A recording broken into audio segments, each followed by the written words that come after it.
इसी बीच एक बड़ी खबर गुरुग्राम से आ रही है, जहां पर जलभराव से जनजीवन एकदम अस्त व्यस्त हो गया है। सेक्टर 107 की कई सोसाइटीज में पानी ही पानी है। सोसाइटी में बाढ़ जैसे हालात हैं। लोग अपने घरों में कैद हो चुके हैं क्योंकि नीचे पानी है।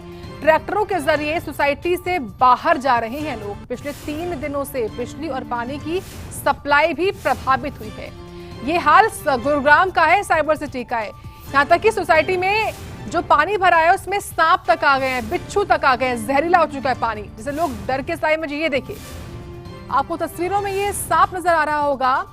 ये सेक्टर 107 की सोसाइटी के हालात हैं और यहाँ करीब 1500 परिवार रहते हैं जो प्रभावित हुए हैं।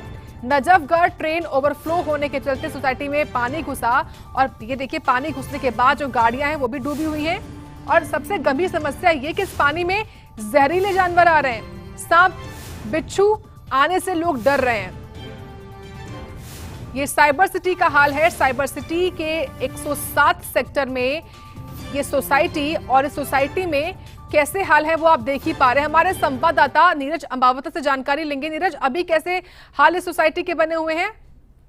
जी बिल्कुल, देखिए 3 दिन से लगातार गुरुग्राम में बारिश हो रही थी और न केवल गुरुग्राम बल्कि हरियाणा के अलग अलग राज्यों में, अलग अलग जिलों के साथ साथ उत्तर भारत के अलग अलग राज्यों में बारिश हो रही है। लेकिन जिस तरह से गुरुग्राम का पूरा अरावली की पहाड़ियों से पानी जो है वो बादशाहपुर ड्रेनेज में आता है और उसके बाद जो है नजफगढ़ ये ड्रेन में पहुंचता है, तो वहाँ नजफगढ़ ड्रेन जो है वो ओवरफ्लो हो गई और उसकी वजह से जो पानी था वो गुरुग्राम की तरफ वापस आने लगा। और दिल्ली गुरुग्राम बॉर्डर पर जो सोसाइटी ये गुरुग्राम की है, उन कई सोसाइटियों में इसी तरह से पानी भरा हुआ है। हालांकि अब जो ये सोसाइटी है पूरी तरह से इनका रास्ता बंद हो चुका है और जो आसपास के ग्रामीण थे वो अपने ट्रैक्टरों के जरिए लोगों को बाहर से अंदर लाने का काम कर रहे हैं। पिछले 3 दिनों से ना बिजली है और ना ही पानी है और लोग पूरी तरह से अपनी सोसाइटियों में कैद होकर रह गए हैं। जो ये तस्वीर है ये गुरुग्राम के सेक्टर 107 की सिग्नेचर ग्लोबल सोसाइटी के जो ये सोसाइटी है इसका नाम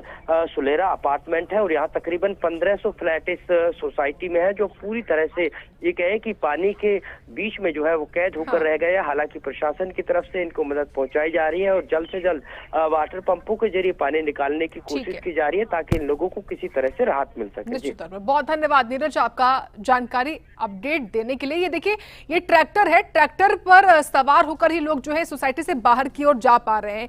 हालांकि ये देखिए कैसे सोसाइटी का हाल है, सोसाइटी में बने हुए जो पार्क हैं, और ये तस्वीर तो बहुत डराती है। कैसे एक सांप इस तस्वीर में नजर आ रहा है और जो लोग पैदल चल भी रहे होंगे मजबूरी में, ना जाने उनको कोई भी जानवर, चाहे वो सांप हो, बिच्छू, वो काट भी सकता है। डर है, इसलिए लोग जो है इस डर के साए में जी रहे हैं। लोगों ने अपने घरों से, अपने फ्लैट से वीडियोस भी बनाई है। ये ट्रैक्टर पर सवार होकर लोग सोसाइटी से बाहर जा पा रहे हैं।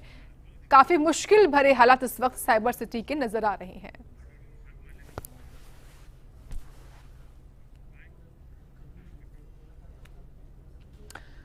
और इन्हीं तस्वीरों के साथ इस बुलेटिन में इतना ही। आप देखते रहिए सूर्या समाचार।